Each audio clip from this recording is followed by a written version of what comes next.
Bien amigos, estamos ahora con Delia Muñoz. Ella ha sido procuradora supranacional, es una abogada con mucha experiencia, es profesora también de una maestría en una universidad nacional y hemos querido invitarla a raíz de un comentario que hizo en las redes sociales hace unas horas, cuando ella señaló que las encuestas, lo dijo claramente, las encuestas no son fuente de derecho. Delia, buenas noches. Buenas noches, Alfonso. Gracias por acompañarnos. Tu Gracias tweet, a ti. tu tweet desliza, presupone, pero también, más bien, lo que permite es definir una forma o una manera en que hay que mirar este caso del señor Julio Guzmán o del señor Acuña en el fondo. ¿Por qué? ¿Por qué dices tú que las encuestas no son fuente de derechos? Si para unas personas las encuestas representan lo que hay en el sentir popular y por lo tanto debería de considerarse antes de querer sacar de la candidatura presidencial a uno u otro candidato. Es muy interesante. Las encuestas son métodos científicos para determinar cómo piensa la opinión pública ante determinada situación. Puede ser en un momento electoral, puede ser en una situación de coyuntura y por diferentes razones. Las encuestas en el mundo y sobre todo en América Latina están reguladas en torno al desarrollo del proceso electoral. ¿Por qué? Porque el proceso electoral no es una encuesta. El proceso electoral es un acto único donde los ciudadanos adquirimos exactamente la misma condición porque cada uno de nosotros vale un voto. Y la democracia tiene su máxima realización cuando nosotros ejercemos el derecho de ciudadanía y vamos a votar. Y eso es lo que tiene que garantizar el sistema electoral, un voto libre, un voto informado, un voto absoluto. Pero no estamos cerrando los ojos frente a lo que parece cierto, que es que hay dos candidaturas que tienen cierta representatividad importante. No, no es cerrar los ojos, lo que pasa es que son vías paralelas. Uno es para saber la importancia, el crecimiento, el planteamiento que lleva una persona y otra es la participación política en sí misma. La participación política en sí misma va a ser producto de un proceso que suele ser un proceso formal donde se tienen que respetar las reglas porque esos actos jurídicos administrativos, como te llevan al ejercicio del poder, están claramente regulados.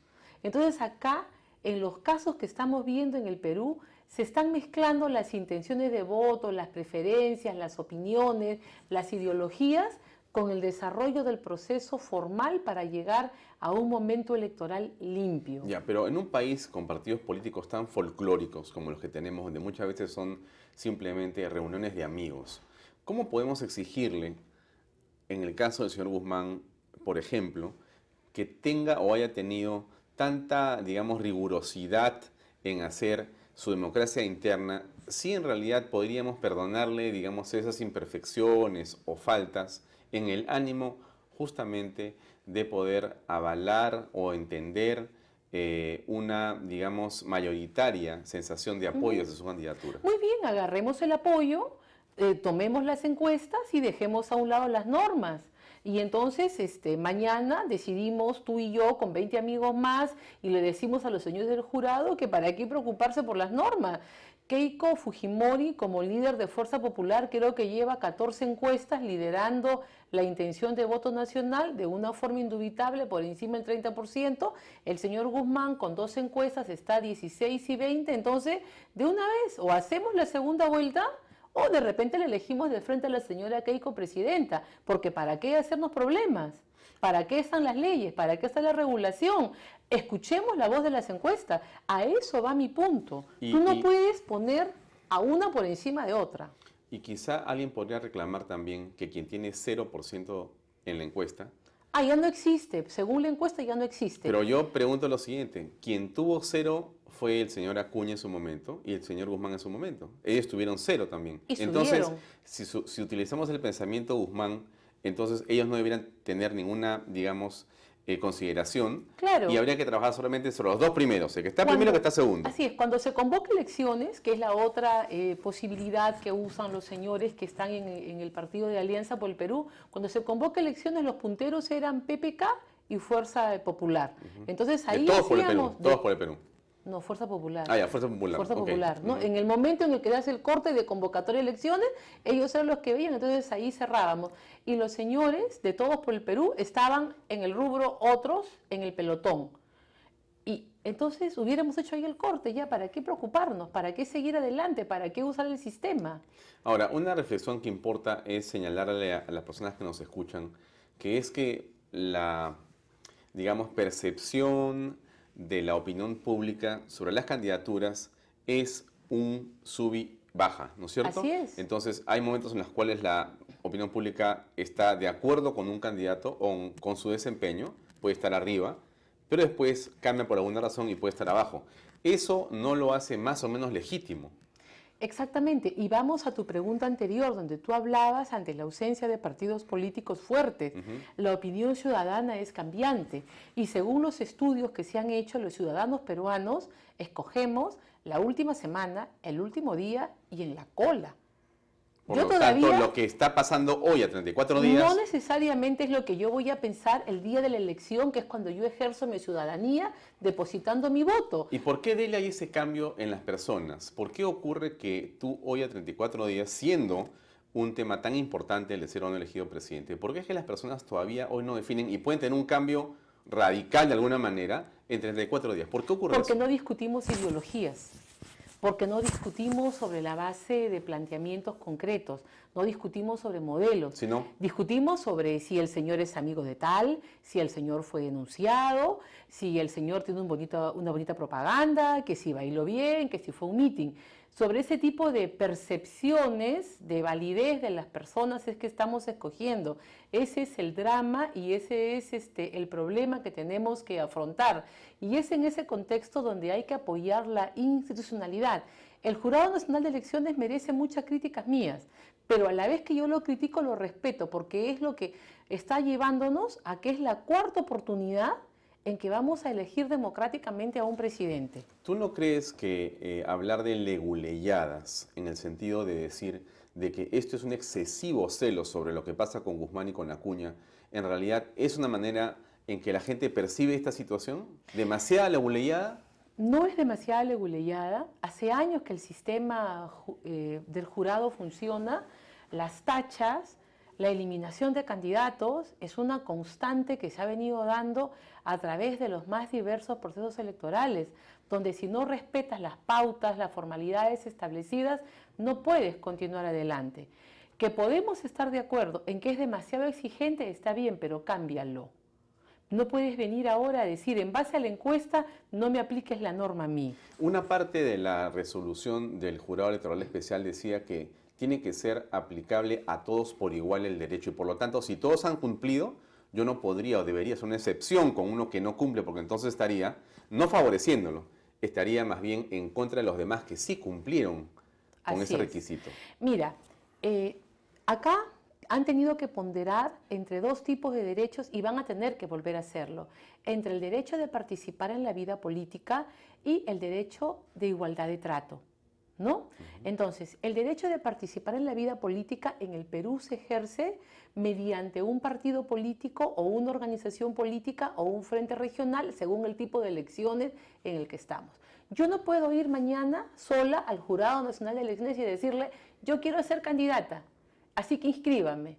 Me van a decir, muy bien señora, para que yo me inscriba, tráigame sus firmas o tráigame el acuerdo de alianza de partidos o si estoy postulando para un gobierno regional, su frente regional. Pero tu derecho no es más importante, elegir, ¿no es más importante? Pero es que mi derecho tiene que materializarse a través de los cauces que hemos establecido, porque acuérdate que la ley es producto del contrato social para que funcionemos. Ya, pero eso es es lo una, mínimo pero que Delia, tenemos que respetar. Delia, eso que tú dices puede ser entendido como una teoría interesante para estudiar en la universidad o para discutir en un programa como este, pero la realidad, la Realpolitik te hace pensar que lo que ha ocurrido con el señor Guzmán es el deseo de bajárselo de la candidatura porque justamente amenazaba o amenaza a otros que están jugando ahí atrás, Pedro Pablo Kuczynski, el señor García y los otros. Entonces da la impresión, según algunas personas, de que aquí lo que ha ocurrido es nos bajamos a Acuña, que también estaba arriba, cayó solo porque, bueno, Acuña no necesitaba que le digas nada, sino simplemente abrir el micrófono. Pero en el caso del señor Guzmán más bien es diferente. Y entonces se le ha buscado diferentes, digamos, maneras, y así como lo han en algún momento catalogado como el candidato de Nadine Heredia, te estoy repitiendo el argumento de lo que dice Guzmán. o la gente que lo está apoyando. Y en otro momento es esto que está pasando con el Jurado Electoral Especial y sus resoluciones. Entonces, da la impresión, por una parte, de gente que cree en él y en su prédica, que esto es así, que aquí hay una confabulación contra Guzmán. Mira, yo lo que considero es de que la ley es muy complicada, es muy dura, pero es el filtro por el que tienes que pasar. Acá el que se ha demorado es el Jurado Nacional de Elecciones, cuando no resolvió oportunamente el registro en el libro de organizaciones políticas. Y allí tiene el jurado una posibilidad que asumir, que si se lo están bajando, que si no se lo están bajando, eso puede ocurrir con inscripción o sin inscripción. Ahora él lo que está afrontando es una serie de actos propios de su entidad que gusta o no que ahora no se le apliquen las reglas para él. Él ha ¿no? dicho que las tachas, o la gente que lo está representando ante el jurado, que las tachas vienen de partidos políticos y que eso entonces de alguna manera descalifica a las mismas, del PPC, del APRA o de tal otro partido. ¿Dónde está que tú, yo y un partido político no pueden tachar? Es más, fíjate que la figura de la tacha el jurado ha desarrollado en los últimos años a través de su jurisprudencia, que no solamente acepta las que están previstas en norma, sino de que otro tipo de recursos similares los asimila como tacha y entra a analizarlos. ¿No? ¿Por qué? Porque así como hay derecho de participar, también hay el derecho de cuestionar. Forma parte de la actividad democracia. Pero alguien dice, actividad democrática. Ahí hay una intencionalidad política de convertirse en buitres y de comerse y de llevarse mis votos. Y yo te pregunto, ¿no estamos en un juego político? Entonces tiene que haber siempre intencionalidad política. Estamos en un juego de carácter político. Lo que tú tienes que cuidar cuando hay este tipo de intereses, porque están en la pugna por el manejo del poder del país. Entonces tú lo que tienes que ver es ahí tienes que aplicar el principio de igualdad de trato para que todos lleguen a la fecha de las elecciones en las mismas condiciones. Lo otro que se ha hecho es que el Jurado Nacional de Elecciones tuvo un tipo de razonamiento que no fue seguido necesariamente por el Jurado Electoral Especial, que votó hace como una semana y media de una manera, o dio una resolución de una manera, y que Guzmán aplaudió y dijo, estoy muy feliz porque ya tenemos casi, digamos, pasado a trámite la inscripción en esta candidatura. Y ahora, con esta última resolución del Jurado Electoral Especial, da la impresión que hay una contradicción muy clara. Antes se, digamos, puso como más importante el derecho a votar y ahora se habla de la democracia interna y el derecho a todos de manera igual. ¿Qué es lo que finalmente queda? Porque la gente se confunde y da la impresión de que fuera una contradicción. Va a quedar la resolución que emita el Jurado Nacional de Elecciones. Que nos guste o no, sea cualquiera la opción que utilice, derecho a participar en la vida política o el derecho a igualdad de trato, eso es lo que va a quedar. Ahora fíjate, no hay derecho absoluto, Alfonso.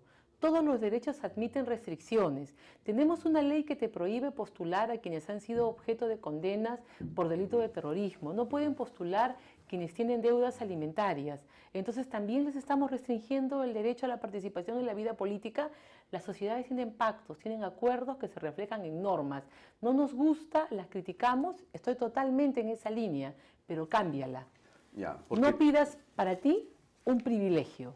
Todo esto tiene que ver, Delia, con que hoy día un diario ha publicado que un miembro activo y actual del Jurado Nacional de Elecciones, el doctor Jorge Rodríguez Vélez, que integra el máximo tribunal electoral, justamente él, ha sido socio de un señor Humberto Abanto Verástegui, quien gestionó unas donaciones de $5.000 de los Sánchez Paredes, dice acá, a la campaña de Alan García en el 2006 y otras cosas adicionales. Y Rodríguez admite que fue socio, pero que eso no influye en su decisión. Entonces, la pregunta es, ¿se está echando sombras sobre este tribunal electoral o realmente la opinión pública tiene que levantar una ceja porque aparentemente habría ahí una intencionalidad que no debería ser política? Antes de dar mi opinión personal, dos definiciones de carácter jurídico nuevamente. En primer lugar, el Jurado Nacional de Elecciones es un cuerpo colegiado. ¿Qué significa eso? Ya, son magistrados electorales que tienen la facultad de resolver en última y definitiva instancia todo lo que ocurre en el proceso electoral. Ellos provienen un representante del Poder Judicial, un vocal supremo, un fiscal supremo del Ministerio Público, un miembro elegido por todos los abogados del Colegio de Abogados de Lima y 2 representantes, uno de las universidades de derecho privadas y otras públicas. El señor Guzmán proviene de esa cantera. Ha sido elegido, el señor Rodríguez, el señor Jorge Rodríguez Vélez, ha sido elegido por los decanos de todas las universidades privadas del país. Es decir, de que él es designado luego de un amplio debate por estas facultades. No es una designación de carácter político, ¿no? En segundo lugar, los magistrados electorales pueden ser objeto de tacha o de recusación porque están impartiendo justicia y las causales están establecidas en la norma, ¿no? Dicho todo esto de acá, ahora sí entremos a la parte... Al caso específico. Del esto de acá, ¿no? Esta acusación, este comentario, esta revelación que ha sucedido un periódico es y que a todos nos ha preocupado. Es una revelación para que levantemos la ceja, para que prestemos una mayor atención a lo que está ocurriendo en el Jurado Nacional de Elecciones, Así es. para que prestemos una mayor atención a cómo son elegidas las personas, quiénes son los que llegan ahí, un mayor involucramiento de la ciudadanía en seguir a los magistrados electorales desde el momento mismo de su selección y de su elección. Y dicho esto, otro comentario todavía mucho más fuerte. Todo lo que está ocurriendo en el sistema electoral nos muestra las deficiencias del sistema que tenemos nosotros como sociedad peruana en el manejo de las instituciones. ¿Quién lo preside? Un juez supremo que viene del Poder Judicial que tiene en este momento las mayores críticas por lentitud, por corrupción, por diferentes cosas, aunado a otras personas que provienen de canteras bastante discutibles. Entonces, lo que tenemos es un jurado que es, ¿qué cosa?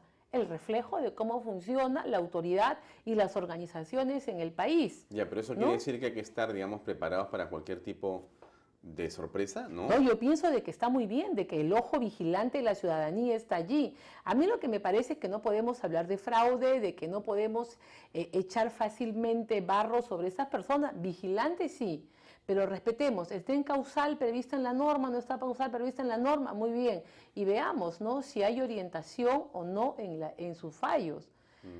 Ahora, yo quisiera hacerte una última pregunta para terminar con esta entrevista. Te agradecemos siempre, Delia, por tu concurso y tu apoyo para poder explicar a los televidentes lo que está pasando, ¿no?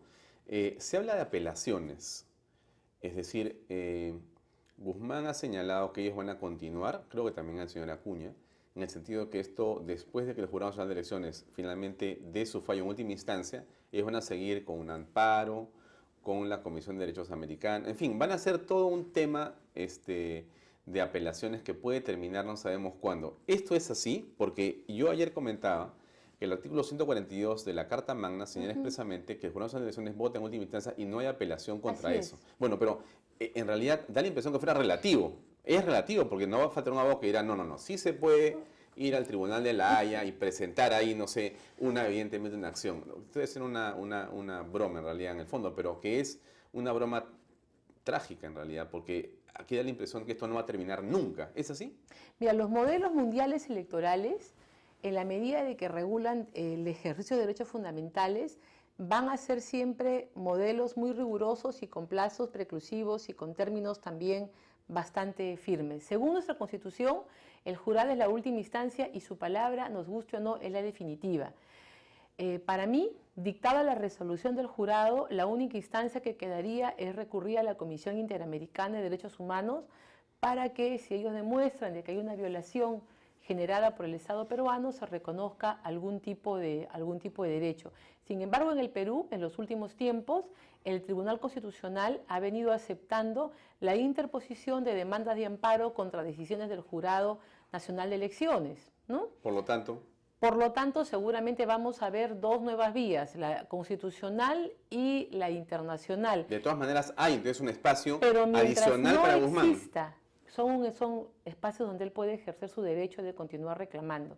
Pero mientras no exista una medida cautelar que disponga el cese de la supuesta vulneración, el jurado continúa con el proceso. Ya, pero ¿cómo se va a resolver este problema de que el 10 de marzo, o sea, el jueves, tiene que iniciarse el proceso de impresión de la cédula electoral? Se va a imprimir sobre la base de lo que decida el Jurado Nacional de Elecciones a esa fecha. Y las apelaciones que estamos hablando, la internacional y la nacional, la constitucional, ¿cómo va a quedar? Según la Constitución, el jurado es la última palabra. Y entraremos en derecho constitucional, en derechos fundamentales.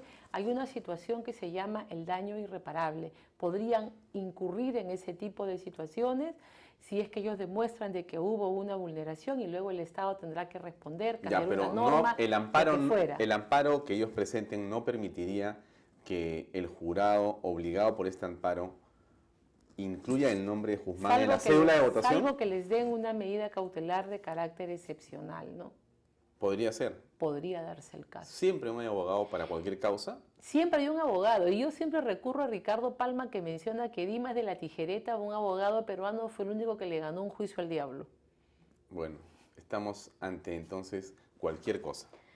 Sí, es una pena porque es nuestro cuarto proceso democrático, que hay que tomarlo con mucha seriedad, y genera mucha preocupación que los propios candidatos sean los que invoquen el tema de fraude, el tema de irregularidades, cuando es una mala manifestación del funcionamiento inadecuado del sistema, ¿no? Listo. Delia, muchas gracias por acompañarnos. Muy Muy amable. amable, Alfonso. Gracias. Amigos, vamos a una pausa y regresamos con más en Redes y Poder.